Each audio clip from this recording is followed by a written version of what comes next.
উম্মতের দল ঘুমের মধ্যে কি পরিমাণ অন্তরে সাপের ভয় থাকলে ঘুমের মধ্যে সাপ সাপ সাপ সাপ পায় চিল্লায়।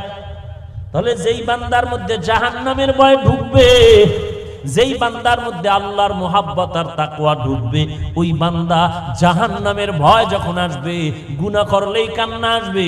কারণ গুনাহ তো করেই ফেলেছি, হাতের দ্বারা গুনাহ করেছি, চোখ দুইটা গুনার কারণে নাপাক, জবানটা গুনাহের কারণে নাপাক, আমার অন্তরটা গুনাহের কারণে নাপাক, আমার পা দুইটা গুনাহের কারণে নাপাক। আমার এই গুনার খবর আমার আব্বা জানলে তাড়ায় দিত, আমার আম্মা জানলে তাড়ায় দিত। আল্লাহ পাক বলেন আমি জানার পরে তাড়াইয়াও দেই না, রাগ করিয়া পানিও বন্ধ করি নাই।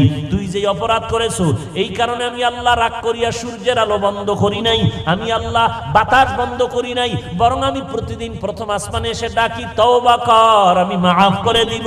উদউনি আস্তাজিব লাকুম, বান্দা তুই ডাক দিতে দেরি, জবাব পেতে দেরি হবে না। وَإِذَا سَأَلَكَ عِبَادِي عَنِّي فَإِنِّي قَرِيبٌ